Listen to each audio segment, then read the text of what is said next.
வணக்கம்ங்க. இன்றைக்கி நம்ம என்ன பார்க்க போகிறோன்னா, நம்ம ஸ்டார்டர்லேருந்து ஒயரிங் எப்படி கொடுக்கணும், அந்த லைன் எப்படி போய் கனெக்ட் ஆகணும் அப்படிங்கிறத இந்த வீடியோவில் நம்ம கிளியராக பார்க்க போகிறோம். ஃபர்ஸ்ட்டு எம்சிபியில் சிங்கிள் ஃபேஸ்க்கு 20 ஆம்ப்ஸ் இருந்தால் போதும். 3 ஃபேஸ்க்கு அப் டு 7.5 ஹெச்பி வரைக்கும் 32 ஆம்ப்ஸ் இருந்தால் போதும். இதே அதுக்கு மேலே, அதாவது 10 ஹெச்பி 15 ஹெச்பிக்கு 42 ஆம்ப்ஸ் இருக்கணும்.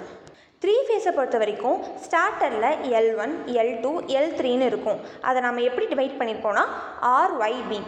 லைக் L1க்கு R, அதாவது ரெட் கலர் ஒயர், L2க்கு Y, அதாவது எல்லோ கலர் ஒயர், L3க்கு B, அதாவது ப்ளூ கலர் ஒயரை நம்ம செட் பண்ணோம். இந்த ஒயரிங்கை நீங்கள் மாற்றி கொடுத்துட்டீங்க.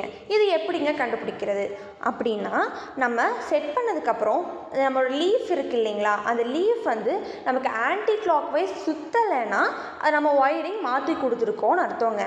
நம்ம 3 ஃபேஸை பொறுத்த வரைக்கும் L1, L2, L3, அதாவது மூணுமே நம்ம ஃபேஸில் தான் ஒயரிங் கொடுப்போம்.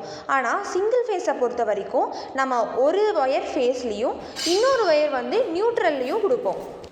ஸ்டார்டரில் உங்களுக்கு 2 பட்டன் இருக்குங்க, க்ரீன் அண்ட் ரெட். க்ரீன் ஒர்க்கிங்கில் இருக்காது, பிகாஸ் ஆட்டோமேட்டிக்காக ஒயரிங்கை ரிமூவ் பண்ணி லூப்பில் கொடுத்துருப்போம். அதனால் ரெட் பட்டன் எமர்ஜென்சி பட்டன். இப்போ நீங்கள் ஏர் கம்ப்ரஸரை இப்போயே ஸ்டாப் பண்ணோம் அப்படின்னா நீங்கள் அந்த பட்டனை யூஸ் பண்ணிக்கலாம். அவ்வளோதாங்க. இதை ஸ்டார்டர் பற்றினா ஒயரிங் டீட்டெயில்ஸ்.